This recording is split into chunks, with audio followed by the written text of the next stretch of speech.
हत्या की एक ऐसी घटना जो हिंदुस्तान से दूर एक दूसरे मुल्क में होती है, लेकिन जो हत्यारा होता है वो एक भारतीय होता है। जिसके बाद वो मुल्क हिंदुस्तान को ये खबर देता है, ये बताता है कि इस तरीके का एक व्यक्ति जो कि हमारे मुल्क में एक हत्या करके फरार हुआ है और वो भारत के लिए रवाना हुआ है।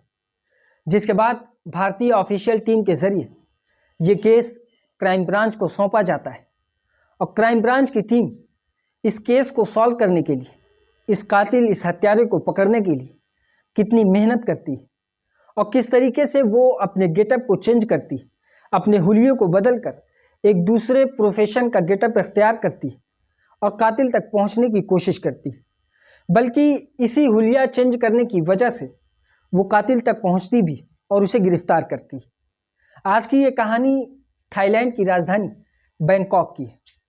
बैंकॉक में एक 5 स्टार होटल है जिसका नाम फ्रेशर स्वीट होटल है। इसी फ्रेशर स्वीट होटल में एक 50 साल की बुजुर्ग महिला की मौत हो जाती है। जिसके बाद वहाँ पर मौजूद जितने भी लोग होते हैं उनको पहली ही नज़र में ये पता चल जाता है कि इस महिला की मौत नेचुरल नहीं बल्कि इसकी हत्या की गई है। इसके पीछे का कारण ये था कि असल में इस महिला के शरीर पर चाकू से गोदे जाने के अनगिनत वार थे। जिसके बाद यह खबर बैंकॉक की पुलिस को दी जाती।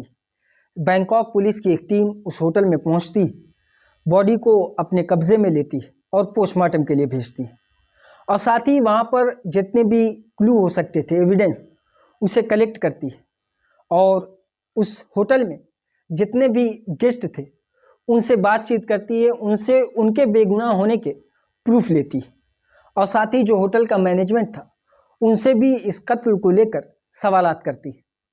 ये सारी कोशिश पुलिस की टीम कर ही रही थी।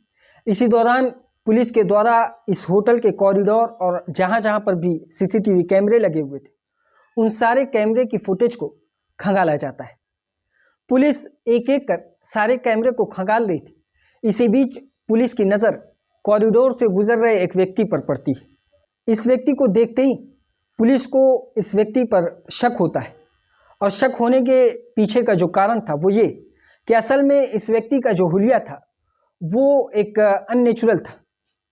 ये व्यक्ति एक बाबा के वेश में था, यानी जिस तरीके से हमारे हिंदुस्तान में बाबा का वेशभूषा होता है कि वो हाथ में कड़ा और अलग अलग तरीके का माला पहनते हैं, उसी तरीके से उस व्यक्ति ने भी कई ऐसे कड़े और माले पहन रखे थे और उसके जो बाल थे वो बड़े बड़े थे। ये सारी चीज़ें देखती है पुलिस और साथ ही ये देखती है कि ये व्यक्ति उसी जगह से लौट रहा है जिस जगह पर इस महिला का रूम था और वहाँ से लौटते वक्त ये बेहद घबराए हुए मूड में इस होटल से बाहर निकल जाता है। यानी जब ये हत्या की खबर फैलती उससे पहले ये व्यक्ति इस होटल से चेकआउट कर चुका था और ये इस होटल से बाहर जा चुका था। जिसके बाद पुलिस की टीम इसकी जानकारी निकालती, इसके बारे में पता करने की कोशिश करती कि आखिर ये व्यक्ति कौन है और साथ ही जिस महिला की हत्या हुई वो महिला कौन है।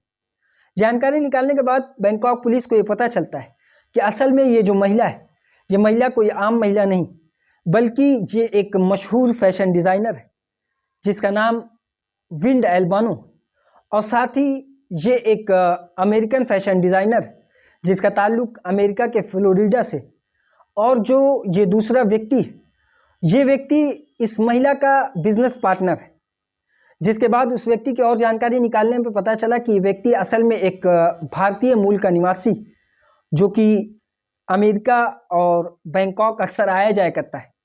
जिसके बाद पुलिस और जानकारी निकालती है तो पता चलता है कि ये कुछ वक्त पहले ही बैंकॉक से हिंदुस्तान के लिए रवाना हो चुका है। जिसके बाद पुलिस की टीम हाथ मलते रहती है, लेकिन क्योंकि ये मामला एक हत्या का मामला था तो बैंकॉक पुलिस की टीम भारतीय ऑफिशियल टीम से संपर्क करती, उनसे ये जानकारी साझा करती, बताती कि इस तरीके का एक व्यक्ति जो हमारे यहाँ आया और एक महिला की हत्या करके फरार हो गया, हमें उसकी ज़रूरत है, उसे हमारे हवाले किया जाए। जबकि भारत और सारे मुल्कों में ही ये एक मुआहदा होता है कि अगर दूसरे मुल्क का मुजरिम किसी दूसरे मुल्क में तो वो मुल्क उस मुल्क के मुजरिम को उनके मुल्क तक पहुंचाएगा। ये दोनों तरफ से होता है। इसी प्लान के, इसी मुआहदे के तहत बैंकॉक की पुलिस भारतीय टीम से संपर्क करती है।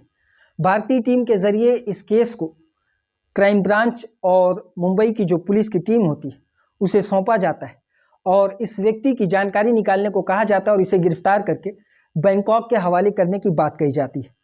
जिसके बाद मुंबई क्राइम ब्रांच और जो पुलिस की टीम थी वो इस व्यक्ति की और जानकारी निकालती है तो पता चलता है कि इस व्यक्ति का नाम रितेश है और ये एक इंटरनेट एडिक्ट व्यक्ति है। यानी ये फेसबुक और जितने भी सोशल मीडिया प्लेटफॉर्म होते हैं इन सारी चीज़ों पर बहुत ज़्यादा एक्टिव रहता है और इसका ज़्यादातर काम कंप्यूटराइज होता है।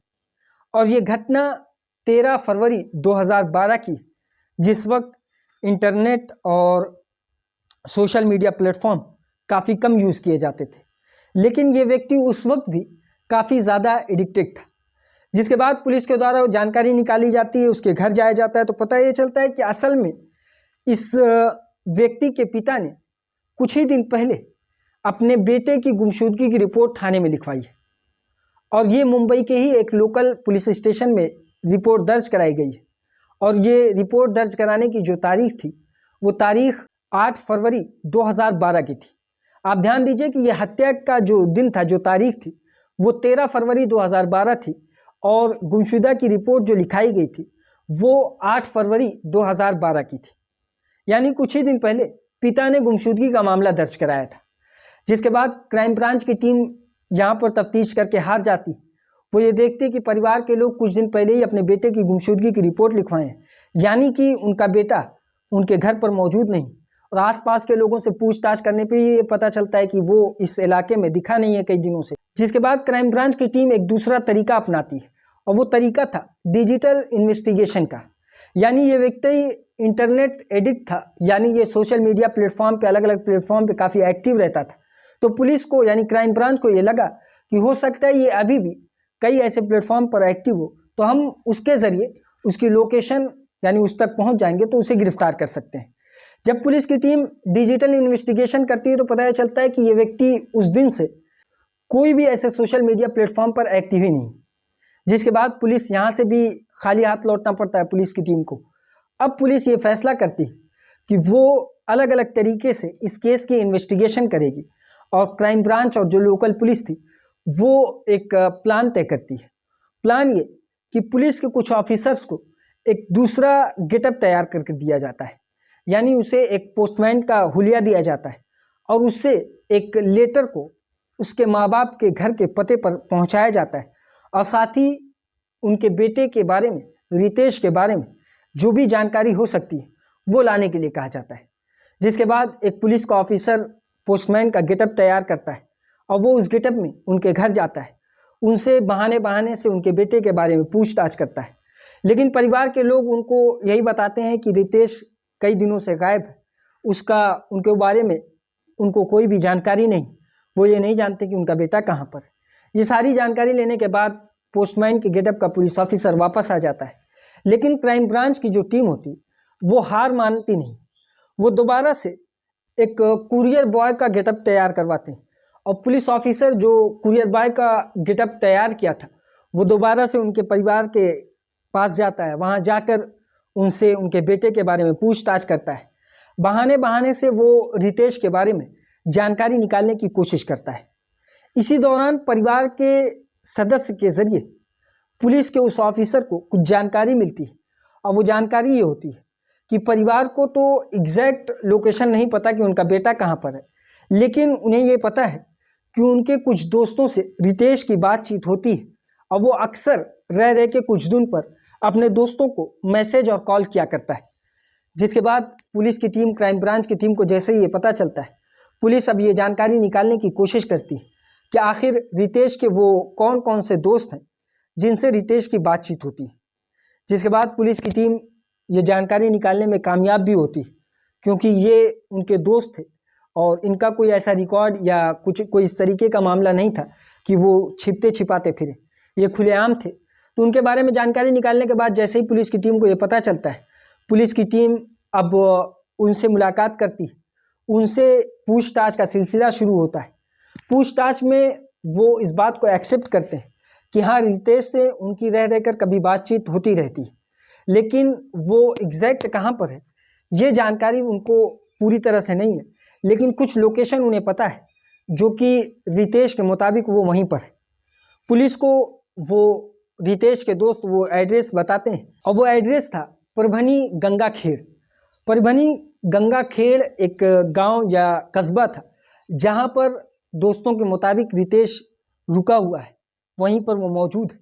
पुलिस की टीम उस इलाके में जाती है, वहां जाकर रितेश के बारे में लोगों से पूछताछ करती है और पुलिस के दिमाग में एक ख्याल आता है कि रितेश इंटरनेट और डिजिटल सर्विसेज में काफ़ी माहिर था, तो हो सकता है कि वो यहाँ पर अगर कोई काम कर रहा होगा तो वो कुछ इसी तरीके के काम को चुनता होगा, यानी वो मोबाइल के काम या इंटरनेट से जुड़े हुए जितने भी काम हैं उसी काम को चुनकर वो काम कर रहा होगा। इसके बिना पर क्राइम ब्रांच की टीम तमाम मोबाइल स्टोर और तमाम मोबाइल की जो दुकान होती है उनकी जानकारी निकालने की कोशिश करती है। इसी दौरान क्राइम ब्रांच को एक दुकान नज़र आती है। जब क्राइम ब्रांच की टीम वहां पर जाती है तो पहली ही नज़र में उन्हें दिख जाता है कि इस मोबाइल का जो ऑनर है वो कोई और नहीं बल्कि रितेश है। पुलिस की टीम और क्राइम ब्रांच की टीम रितेश को गिरफ्तार करती है। गिरफ्तार करने के बाद फिर उसे मुंबई लेकर आती है। मुंबई लाने के बाद फिर उससे पूछताछ करती है।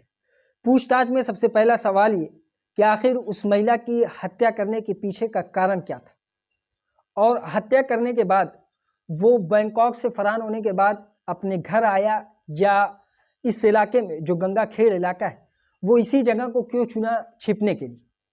जिसके बाद रितेश एक एक कर सारी कहानी सुनाता है और कहानी ये होती है कि असल में ये महिला इस व्यक्ति की पार्टनर बनती है और पार्टनर किस तरीके से बनती है उसकी शुरुआत फेसबुक से होती है। फेसबुक से रितेश इस महिला को अपने झांसे में लेता है, जिसके बाद इन दोनों के बीच रिलेशन इतना ख़ास हो जाता है कि वो महिला अपने मुल्क से अमेरिका से 2 मरतबा भारत आती है इस लड़के से रितेश से मिलने के लिए। इस दौरान इनके बीच काफ़ी रिलेशन हो जाता है और इसी के चलते वो महिला अपने बिजनेस में, अपने फैशन डिज़ाइनिंग के पैशन में इसको पार्टनर बना लेती है। और इसी के बाद कुछ पैसे को लेकर इन दोनों के बीच विवाद होता है और इसी विवाद के चलते रितेश ने उस महिला की हत्या की और हत्या करने के बाद उस होटल से और बैंकॉक से फरार होकर भारत चला आया। जिसके बाद भारत के ज़रिए इस व्यक्ति को, रितेश को दोबारा से बैंकॉक के हवाले किया जाता है।